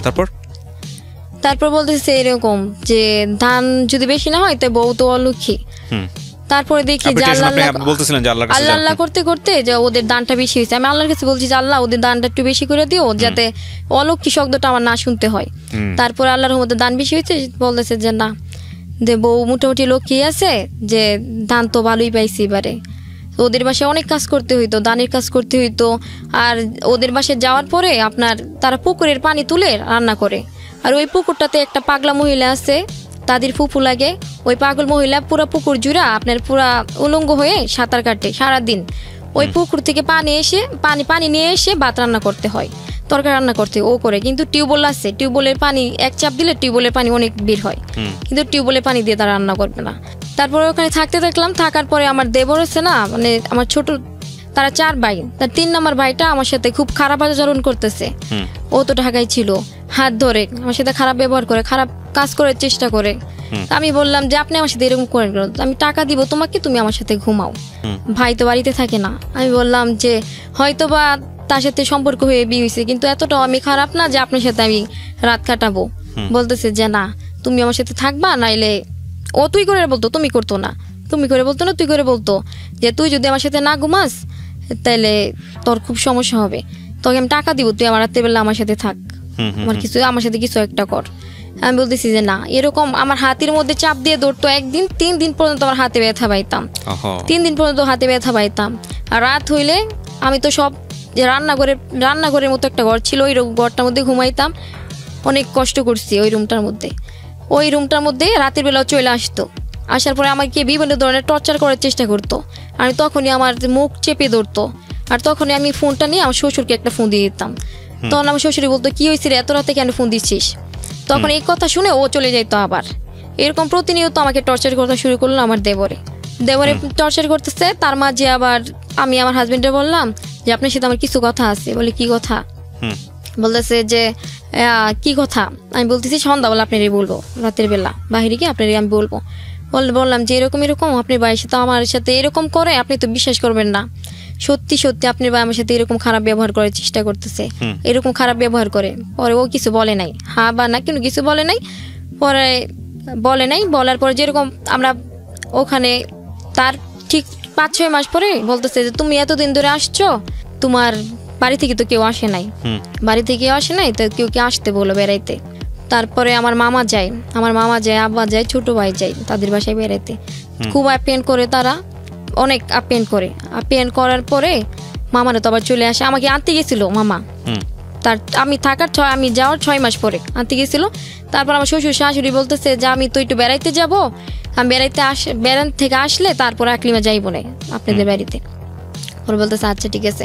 তো মামা আবার আমাকে 1000, সবার হাতে 1000 টাকা দিয়ে আসছে, অনেক কিছু নিয়ে গেছে। তারপরে আমার হাতে 1000 টাকা দিয়ে আসছে যে তুমি যাওয়ার সময়টা বাড়ি দিয়ে যেও। তারপরে এটা আমার শাশুড়ি নিয়ে গেছে যে আমি আমার কাছে রাখি, তোমাকে আমি পরে দিয়ে দেবো। তারপর আমার শাশুড়ি বেড়াইতে গেছে, আমার শ্বশুরও বেড়াইতে গেছে। এই শুধু কি আমার দেবরে আমার সাথে আরো বেশি টর্চার করা শুরু করে দিছে। এখন আমি কি করব? আমি একা শুলে তো আমার সাথে খুব খারাপ আচরণ করার চেষ্টা করে। তারপর আমি আমার দাদি শাশুড়িকে নিয়ে আমার সাথে শুয়াইছি, মানে আমার দাদি শাশুড়িকে নিয়ে আমি ঘুমাইছি। আর ওইরকম আর খারাপ ব্যবহার করতে পারে নাই। এর মাঝে আমার ছোট বোন আর আমার দেবরটা দুজনে একটু প্রেম, তার দুজনে কথা বলে প্রেম করে। এই বিষয়টা জেনে গেছে আমার শ্বশুর শাশুড়ি। এইসব নিয়ে আমাকে অনেক কথা বলে, আমার শ্বশুরেও কথা বলে, শাশুড়িও বলে, আমার হাজবেন্ডেও বলে যে তোমার বোন যদি বিয়ে বসে তাহলে আমি তোমাকে ছেড়ে দেবো। তা আমার বোনের মতো হয়েছে, আমি বিয়ে আসবো না, আমি একটু ভাইয়ের সাথে কথা বলি। ওই আমার দেবরটা এরকমই বলে। আর আমার হাজবেন্ডও আরো অন্য মেয়েদের সাথে প্রেম করে, তাদের বিষয়টা হয়েছে এটা। তারপরে আমার ছেলে 1 বছর হয়। 1 বছর হওয়ার পরে আমি 1 বছর হওয়ার আর 2-3 মাস পরে আমি আমাদের বাড়িতে আসবো। সে বাড়িতে গেছে, ওদের বাড়িতে গেছে, ওদের বাড়িতে গিয়ে আমাকে আমাদের বাড়িতে নিয়ে যাবে। তারপরে আমার বোনে আর আমার দেবরে দুজনে প্রেম করতে থাকছে। এই বিষয়টা জানা গেছে যে তারা ফোনে কথা বলতো, এটা আমি দেখে ফেলছি। তাই আমি দেখি যে তারা দুজনে কথা বলে। কথা বলার পরে আমি বললাম যে তুমি এখানে কথা বললো না, এই বিষয়টা তারা কেউ মানে নেবে না, আর কখনো সম্ভব হবে না, অনেক দূরে, আমি ভুল করছি, তুমি এরকম ভুল করো না। আমাকে বিয়ে করার পরে আমার হাজবেন্ড অনেক প্রেম করে, অনেক করে। আপনি বাধা দিলেন? জি, আমি বাধা দিছি। আমার বোনের বলছে আচ্ছা তারা আর কোনো কথাটা বলবে না। তার মাঝেও তারা কথা চালায় যায়, তার ভালো লাগে, আমার ছোট বোনের ভালো লাগে, আমার দেবরের ভালো লাগে, তারা কথা বলে যায়। কিন্তু আমি আমার শ্বশুর বাড়ি আসছি, আমি এত কিছু জানি না। আমি তো একবার মানা করছি তাদেরকে। তারপরে আমি আমার দেবরে তো আমার সাথে এরকম করে, আমার হাজবেন্ড কোনো প্রতিবাদ করলো না। পরে আমি বলছি যে আপনি তো কালকে বাড়িতে আসবেন, আমরা কিছুদিন আমাদের বাড়িতে যেতেছি, আপনি আসলে দেখেন আমার দেবরটা আমার সাথে কি, আপনার ভাইটা আমার সাথে কিরকম করে, আপনি দেখেন। তারপরে ও খেয়াল করে দেখছে যে তার ভাইটা আমার সাথে অন্যরকম আচরণ করে। সে নিজের চোখে দেখেও সে আমাকে কোনো করে নাই, তার ভাইকে কোনো প্রতিবাদ করে নাই, কোনো দমক দেয় নাই, আর কিছুই বলে নাই এই বিষয়ে। তো বলার কিছু বলে নাই। তারপরে আমরা বাড়িতে যাব, যাওয়ার আমাকে আমার শাশুড়ি অনেক কষ্ট দিয়ে কথা বলতো আমার বোনকে নিয়ে, যে তাদের টাকা পয়সা দেখে নাকি আমরা তাদের কাছে যাইতে চাইতেছি, তাদের কাছে বিয়ে বসতেছি, এরকম অনেক খুঁটা দিয়ে অনেক কষ্ট দিয়ে কথা বলতো। যে ওই রকম ওদিকে দেওয়া নেওয়াটা অন্যরকম, আমি তো কিছু দিতে পারি নাই। আমার বোনও যদি বিয়ে বসে আসে তো আমার বোনও তো কিছু দিতে পারবে না, এই জন্য আমার বোনকে তারা বিয়ে করাবে না, আমার বোনকে যেন আমরা অন্য জায়গায় বিয়ে দিয়ে দিই, এরকম বলতেছে। তারপরে আমাদের বাসায় যাব। তারপরে তো আমার শাশুড়ি বলতেছে যে অনেক পানি উঠে গেছে, ওদের এলাকা আবার 2-3টা করে পুকুর, পানি উঠে গেছে, তুমি এবার একটু বেশি দিন থেকে আসো তোমাদের বাসায়, একটু দেরি করে আইসো, পানিটা কমলে। আমার নাতিকে নিয়ে আমার ভয় হয়। আগের বাচ্চাটা আমার শাশুড়ি পানিতে পড়ে মারা গেছে আর কি, আমার নাতিকে নিয়ে আমার ভয় হয়, তুমি একটু বেশি দিন থেকে আইসো। তারপরে আমাদের বাড়িতে যাই, আমি আল্লাহর কাছে বলি যে আল্লাহ তুমি আমার তো গাড়ি দিয়ে নিতেছো, আমার এই কষ্ট থেকে তুমি আমার গাড়ি অ্যাক্সিডেন্ট করে মাইরা ফেলো, আমার আর ভালো লাগে না। এরকম দোয়া করতে করতে যাই, কিন্তু আর ওইরকম মৃত্যু হয় নাই। আমার দেওয়ারে বলতেছে যে ভাবি আপনি মহাখালী এসে আপনি আমাকে ফোন দিন, আপনার দেখতে মন চিতেছে, বাতি চেড়ে দেখতে মন চিতেছে, আমার ছেলের তা দেখতে মন চিতেছে। আমি বললাম যে আচ্ছা এসে ফোন দিব না। তখন ও ঢাকায় থাকে। পরে ও আসছে, আসার পরে আমরা দেখার পরে আমরা যে প্রথম গাড়িতে উঠছি তার দ্বিতীয় গাড়িতে উঠে গেছে, মানে আমাদের সাথে যেতে সেও বালুকা যাবে, কিন্তু আমরা জানি না সে বালুকা যাবে, আমি জানি ও চলে গেছে। তারপরে আমরা বালুকায় যাই দেখি যে আম্মা আমাদের জন্য অপেক্ষা করতেছে, পাশের বাড়ি এসে একটা চেয়ার নিয়ে বসে আছে, সেই সকাল থেকে বসে আছে, আমরা কখন আসবো, আম্মা বসে আছে। তারপরে আমার ছোট বোনে রান্না করলো। আম্মার একটু হার্টের সমস্যা ছিল, আম্মা এমনিতে সুস্থ ছিল, একটু হার্টের সমস্যার কারণে আম্মা একটু রান্না করে যাইতে পারতো না, রান্না করলে একটু কষ্ট হইতো, আম্মা একটু কম রান্না বান্না করতো। পরে তারপরে আমি সেদিন যাওয়ার পরে আমার বোনে আমাদের গড় গুছ গাছ করে রান্না বান্না করে আমার দেবরে বলছে যে আমার ভাই তো বলছে তোমাকে এবার বাড়িতে গিয়ে বিয়ে দিয়ে দিবে, তুমি যেমনি পারো বিয়ে হয়ে চলে আসো। তো ওই দিনটার মধ্যে আমার সাথে আমার বোন অনেক খারাপ ব্যবহার করছে, যে আমার দেবরে শিখাই দিছে যে তোমার মার সাথে তুমি রান্না বান্না কাজ সব করো, তো তোমার মা তোমাকে কেন এই দিকটা প্রতিবাদ করে, কেন তোমার মা তোমাকে বাধা দেয়, এই কথা বলছে। তা আম্মা আবার কথা দিছিল আমার শাশুড়িকে যে আপনি আমার মেয়েকে এরকম ভাবে কোনো কথা বললেন না, আমি যতদিন বেঁচে আছি এতদিন আমার ছোট মেয়ে আপনার ছেলের কাছে বিয়ে বসতে পারবে না, আমি যতদিন বেঁচে আছি। এই কথা আপনার মা বলল, এটা আমার আম্মা বলছে, এটা আমার শাশুড়ির বলছে। আমার আম্মার অনেক কিছু বলছে আর আমারই অনেক কিছু বলছে। এই আম্মা বলছে যে আপনি তার কিছু বললেন না, আমি এই দিকটা সামাল দিব, আমি দেখবো। প্রিয় শ্রোতা, ছোট্ট একটা ওকে, আমরা যেখানটায় ছিলাম। তারপর যেদিন আমরা যাই সেদিন আম্মার সাথে আমার ছোট বোন কোনো কথা বলে না, রান্না বান্না করে। আমার আম্মা তার সাথে কথা বলতে চাইলে আমার আম্মার সাথে সে কথা বলে না। আমার দেবর শিখিয়ে দিছে যে তোমার মার সাথে তুমি কথা বলো না, এরকম তুমি তোমার মার সাথে খারাপ ব্যবহার করবা, তুমি বাসার কাজ কাম সবই করো, তারপর তোমার মা তোমার সাথে এরকম কেন করে, মেয়ে সুখী তো মা সুখ, এরকম বলছে। বলার পরে ও মাংস টাংস রান্না টান্না করে গড় গুছ গাছ করে আমরা বাসায়, আমরা সন্ধ্যা হয়েছে যাওয়ার পরে আমরা বাসায় যখন উঠি তখন সন্ধ্যা হয়েছে। আমরা একদিক দিয়ে ঘরের ভিতরে ঢুকি, আরেক দিক দিয়ে আমার বোন বের হয়ে যায় ঘরের পিছন দিয়ে বের হয়ে যায়। আমি মনে করছি আমার ছেলের সাথে ও লুকোচুরি খেলতেছে, মানে আমার ছেলেকে তো অনেক আদর করে আমার ছোট বোন, তো মনে হয় সে লুকাইছে। তা আমি আর আমার ছেলে মিলে খাটের নিচে দরজা চিপাই সব জায়গায় খুঁজে ফেলছি, তাকে আর পায় না যে কোথায় গেছে। তারপরে আমাদের আত্মীয় স্বজন যারা যারা আসছে সবাইকে ফোন দেওয়া হয়েছে, কোথাও সে নাই, কোথাও নাই।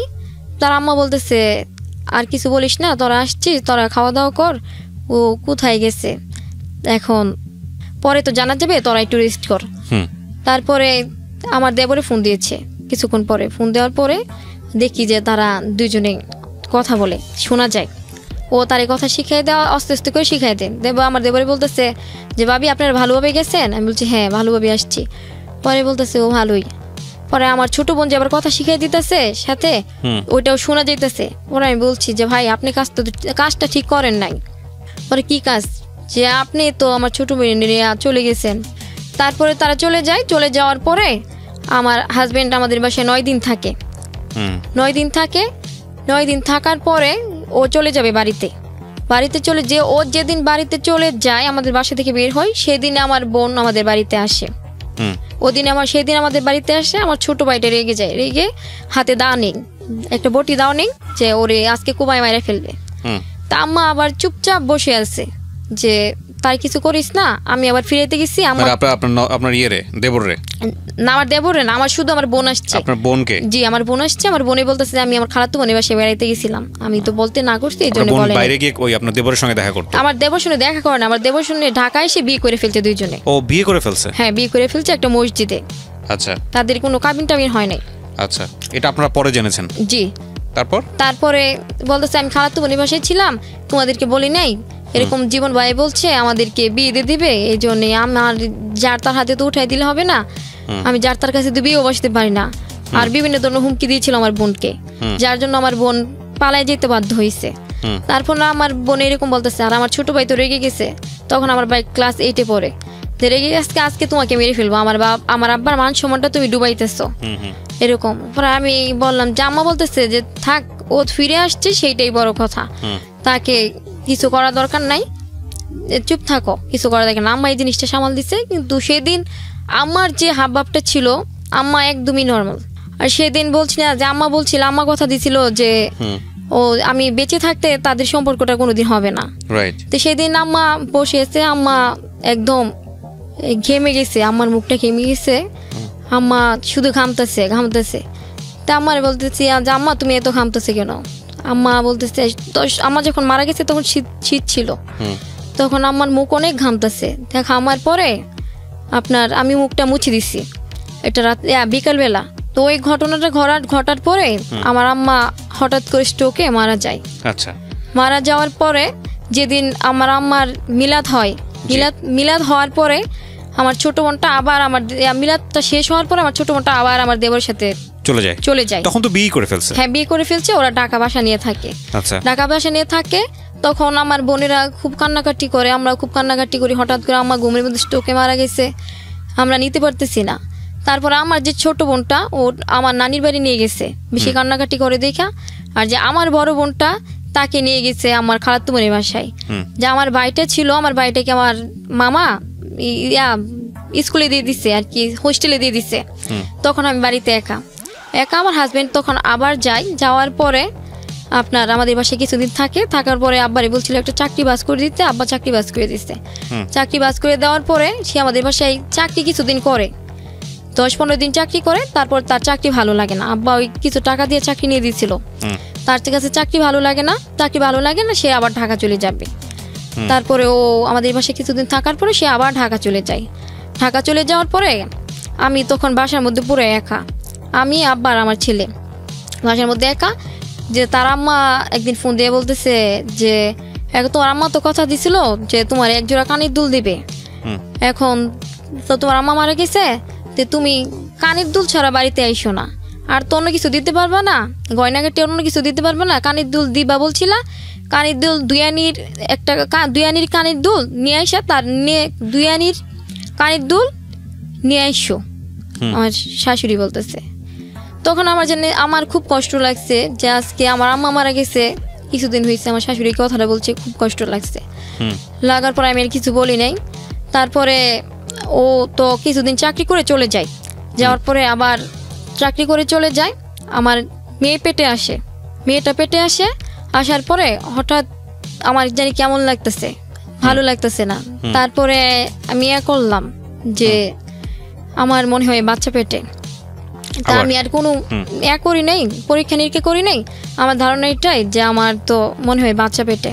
তো এখন আমি কি করব, আমার বাড়িতে কেউ নাই, আম্মা মারা গেছে, কিছু হয়েছে, আমার বাচ্চার বয়স 1 বছরের উপরে হয়েছে আর কি।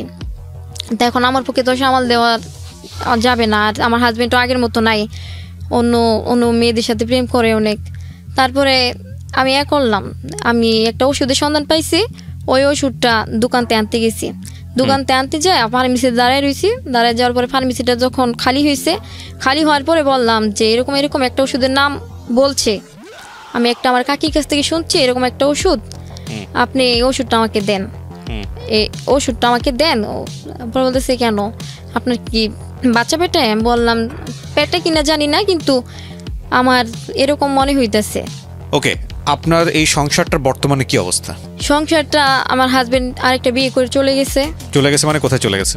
ওই আরেকটা বিয়ে করছে নোয়াখালীতে, আমার বাচ্চা 2টা নিয়ে গেছে। উনি কি আপনাকে প্রথম বিয়ে করেছিলেন নাকি এর আগে আর একটা বউ ছিল? ওর আগে আরেকটা বিয়ে করছিল, এটা পরে শুনতে পেয়েছি। হ্যাঁ। তার মানে আপনি হচ্ছেন ওনার সেকেন্ড ওয়াইফ। পরে আপনার বোনের কি অবস্থা? আর আমার বোনের এখন তার বাইকে আরেকটা বিয়ে করাই দিছে, আর আমার বোন আমাদের বাড়িতে আছে এখন। আপনার মাও মারা গেছে? জি। আর আব্বার চাকরি নাই এখন, আব্বা স্ট্রোক করছে, আব্বা অসুস্থ। এই অবস্থা আপনার বাচ্চাটা কোথায়? বাচ্চা 2টা নিয়ে গেছে। 2টা বাচ্চা ছিল, 2টা বাচ্চা নিয়ে গেছে। আর 2টা বাচ্চা রাখার জন্য আমি অনেক কিছু করছি। কি করছেন? অনেক কিছু। আমি 1 বোতল স্যাভলন খাই, 2-3 বার ঘুমের ট্যাবলেট খাই, একবার খাইছি 10টা, আরেকবার খাইছি 3 পাতা। এটা অনেক কিছু করা বলেন, এটাকে অপকর্ম বলে। যাই হোক, শোনেন, আপনি মা তো আসলে মানুষের যখন তার সেটা খাইছে এই জন্যই যে ও তো আরেকটা বিয়ে করছে, আমি তো আরেকটা বিয়ে করতে পারবো না, আমি মারা গেলে হয়তো আমার বাচ্চা 2টাকে সে ভালোভাবে দেখবে, এই জন্যই আমি এরকম করছি। ও, আপনার তখন মনে হয়েছে যে আপনি মারা গেলে আপনার বাচ্চা 2টাকে যাতে ভালোভাবে দেখে, সে কারণে আপনি মারা যাবেন। এইসব ফালতু ইমোশন, মানে আপনি যে ইমোশনের মধ্যে আছেন, এই যে ইমোশন ওই ছেলেটাকে আপনি বিয়ে করলেন, ওটাও তো একটা ফালতু ইমোশনই ছিল। এখন আপনি মারা যেতে চাচ্ছেন, এটাও কিন্তু দেখেন, আমরা ক্রাইম বলতে যেটা বুঝি যে সমাজে আরেকজনের ক্ষতি করা, কিন্তু নিজের ক্ষতি করাটাও কিন্তু ভয়ঙ্কর রকমভাবে ক্রাইম। আপনি আজকে সিক্রেটসে আসছেন, কারণটা হচ্ছে যে আপনি নিজের প্রতি অনেক বড় বড় ভুল করেছেন, এবং এই বড় আকারের ভুলগুলো হচ্ছে এক ধরনের ক্রাইম। আপনি যে ছেলেটাকে চেনেন না, জানেন না, সেই ছেলে এসে আপনার বাড়ির সামনে এসে গলায় দড়ি দেখ আর মরে যাক আর কান্নাকাটি করুক, তাকে আপনার বিয়ে করাটা কোনোভাবেই উচিত হয়নি, এটা তো আপনি মনে করেন? জি, সেই ভুলটাই আমি বুঝতে পারছি, মানুষ বলে থেকে শিক্ষা পায়, আমি সেই শিক্ষাটা পাইছি। এবং এই ভুলের রেজাল্ট আপনি দেখেন, এই ভুলের রেজাল্ট কিন্তু হচ্ছে আপনার ছোট বোনটাও তার কাছে চলে যায়, আপনার ওই ফ্যামিলিতে চলে যাওয়া। এবং আপনি দেখেন আপনার মার যে মৃত্যুটা, ঘুমের মধ্যে স্ট্রোক করা, সেটাও কিন্তু এই ভুলের কারণেই। আপনার ছোট 2টা বাচ্চা কিন্তু আপনার কাছ থেকে দূরে। আপনি যে সুইসাইড করার স্টেপ নিয়েছিলেন, সেটাও কিন্তু এই ভুলের কারণে। দেখেন, একটা ভুল কতগুলো ভুলের জন্ম দেয়, বুঝতে পেরেছেন? তো মূল কথা হচ্ছে যে আপনি আজকে সিক্রেটসে এসছেন, এই কথাগুলো বললেন, আপনার গল্পটা যদি আমি ইলাবোরেটলি নিতাম তাহলে 7-8 ঘন্টায় ওই গল্প শেষ হতো না। কিন্তু এই গল্পের মূল জায়গাটা হচ্ছে ছোট করে নিয়ে আসে, কারণ মানুষের ধৈর্যচ্যুতি ঘটবে এত মনোযোগ দিয়ে ঘটনাগুলো শোনার জন্য। একটা মানুষ যখন সংসার করে, তখন সংসারে অনেকগুলো জিনিসের জন্ম হয়। যেখানে সংসার করছে সেখানকার পরিবেশ, যে মানুষটাকে নিয়ে সংসার করছে সেই মানুষটার সাথে তার জীবন আচরণ, তো সব কিছু মিলিয়ে এই গল্প অনেক লম্বা একটা গল্প। আমি খুব ছোট করে উপস্থাপন করেছি যাতে করে মানুষের ধৈর্যচ্যুতি না ঘটে। তবে এটা ঠিক যে এই ইমোশনাল ভুলের জায়গাটা ছেলেদের তুলনায় মেয়েদের অনেক বেশি। এবং আপনি একটা মানুষের কান্নাকাটি দেখে ভুলে গেছেন, সেই সংসারটা হয়তো ভালো হতে পারতো, কিন্তু সাধারণত এই ধরনের সংসার ভালো হয় না। এবং বিয়ের ব্যাপারে আমি মনে করি সবসময়ই বলি যে বিয়েটা শুধুমাত্র দুজনের সিদ্ধান্ত নয়, বিয়েটা একটা পারিবারিক সিদ্ধান্ত এবং পরিবার পরিজন সমস্ত কিছু দেখেই সিদ্ধান্ত নেওয়া উচিত। আপনার বাবা যেখানে অমত ছিলেন সেখানে আপনার এভাবে ইনভলভ হওয়াটা উচিত হয়নি। আপনাকে অনেক ধন্যবাদ জানাই। আপনি যে ময়মনসিংহ থেকে বেশ কয়েকবার আমাদের স্টুডিওতে এসেছেন এই গল্পটা বলার জন্য। প্রথম দিকে আমি নিতেই চাইনি, রিজেক্ট করে দিয়েছিলাম, কিন্তু আমার কাছে মনে হয়েছে যে এই গল্পটাতে অনেক বড় একটা মেসেজ আছে। অনেক মানুষ যারা গ্রামাঞ্চলে আমার এই অনুষ্ঠানটা শোনে, অনেক ছেলে মেয়ে আছে যারা হয়তো কিছুটা হলেও শিখতে পারবে। সুতরাং বিয়ের ব্যাপারে তারা যেন এই ধরনের কোনো সিদ্ধান্ত না নেয়। আপনার বোন এখন কি করছে? আমার বোন এখন আমাদের বাড়িতে আছে। আপনাদের চলে কিভাবে? চলে ওই যে আব্বা 6-7 মাস ধরে ঘরে পড়ে আসছে, স্ট্রোক করছিল, মাথা রক্তনালী শুকিয়ে গেছে। আর মসজিদের মানুষরা আব্বাকে খুব ভালোবাসে, তার জন্য কিছু হেল্প দেয়। জি, তার জন্য তারা চাচ্ছে যে আব্বা সুস্থ হয়ে আবার মসজিদে ফিরে যাক। তারা প্রতি মাসে আগে 6,000 টাকা বেতন দিত, এখন 5,000 টাকা বেতন দেয়। ওইটা দিয়ে আপনাদের সংসার চলে? জি, আব্বার ওষুধ লাগে 2,000 টাকা, আর 2-3,000 টাকা দিয়ে সংসারটা টুকটাক চলে যায়। কয়জন মেম্বার এই সংসারে? আমরা বাড়িতে আছি 3 বোন 1 ভাই। আব্বা 3 বোন 1 ভাই আর আপনার বাবা, মোটামুটি হচ্ছে 5 জন। এই 5 জনের 2,500 টাকাতে চলে সংসার? আর ছোট ভাইটা একটা দোকানে থাকে, ও 3,000 টাকা বেতন পায়। হ্যাঁ, 3,000 টাকা বেতন পায়।